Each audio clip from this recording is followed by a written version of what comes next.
Hello guys, it is Daniel here again, and today it's another episode of League Racing in AOR. We are in Monaco, and after you have seen my fastest lap at the quali, you will be seeing my highlights from the race. This race happened a month ago, but I upload it now because, as you can see from the title, I would like to speak about this YouTube channel, the future, about my life, and I would like to explain why I haven't uploaded a video for a month.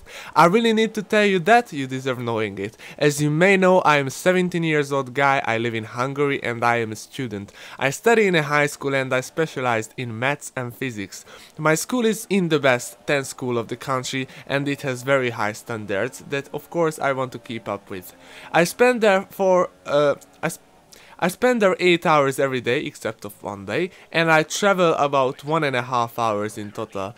In addition, in the last few weeks, I usually had about 1 to 3 hours learning because I missed 1 month from the school when I participated in a Hungarian singing TV show that I have already spoken about. By the way, if you are interested in my music, you can check out my channel and I leave some link in the description as well.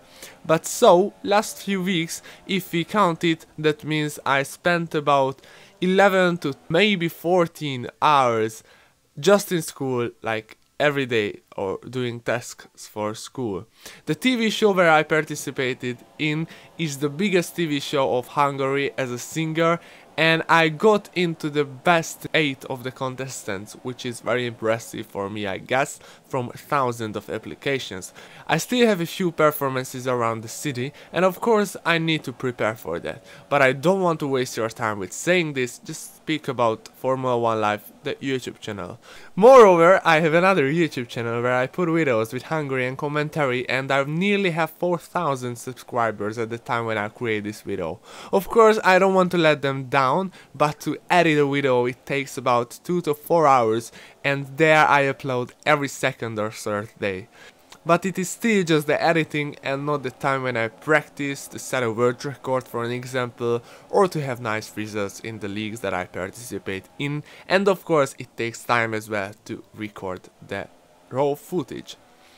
And to do the same on another channel like this one, to write my commentary, it takes even more time, and I was just simply not capable to do this. Maybe if I could speak English like a native person it would be easier, but like this it was simply just too much for me. I guess adding the recording time, the practice, the editing, I have already used the 24 hours of the day, and still I had to live some social life, I had to treat my relationships that might help me in the future, and of course I have my own love, like 80% of the people, and I had to spend time with her as well.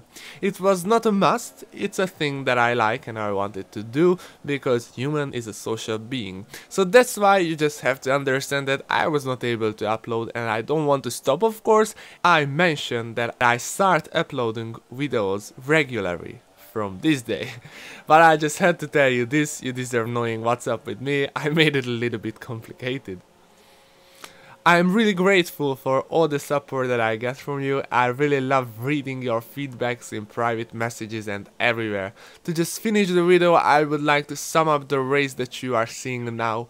As you can see, I started from P3 with an excellent getaway. I managed to get P2 after I tried to follow Brandon, but this time he was the fastest guy on the track and I simply stood no chance against him. The other explication of my slower speed is the wheel.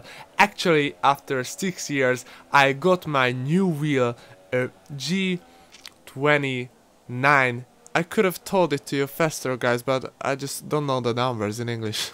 And in 3 days, of course, I couldn't get used to it 100%. I have had it for 1 month now, so I'm totally used to that, but time when I recorded this race it was only 3 days old. That's why, seeing the gap in the first stint behind, I just simply didn't want to risk, didn't want to crash, and I knew Topa would undercut me, but I didn't care. I don't like when a faster guy follows me and puts me under pressure in Monaco with a new wheel. After I went into the pit, as you saw, I came back to 3rd place, and I was quite happy with that. But after, Brandon damaged his front wing, so that's why Topa and I attacked him. I didn't really, but I was there. I think the last 4 or 3 laps of the race was absolutely fantastic, so I would like to show it to you without any cutting, but to the top right corner of the video, I will put the video of our fantastic commentators, and I will put the commentary as well, so I stop speaking now for a while. If you are interested in their channel, I link it to the description, I link it to the comment section, so just don't forget to subscribe to them as well. Enjoy it. I will be back at the end of the race. And well, he was the first group onto the well, there is that. Yeah. Those things.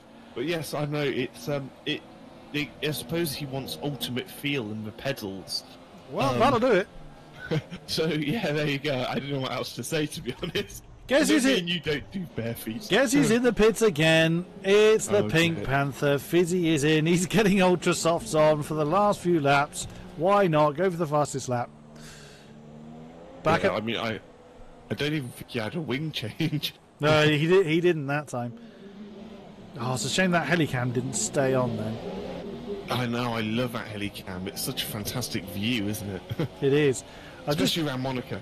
Yeah, just jumped to Topar and it looked backwards at Formula Dandy for a second there. Unfortunately, I can't control which of the broadcast cameras the game chooses, as nobody has just lost a position. What's happened there? That's the Red Bull barging through people on our screen, which of course isn't the case.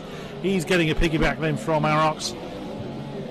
So Arox has actually made another position there, so he really is on the charge.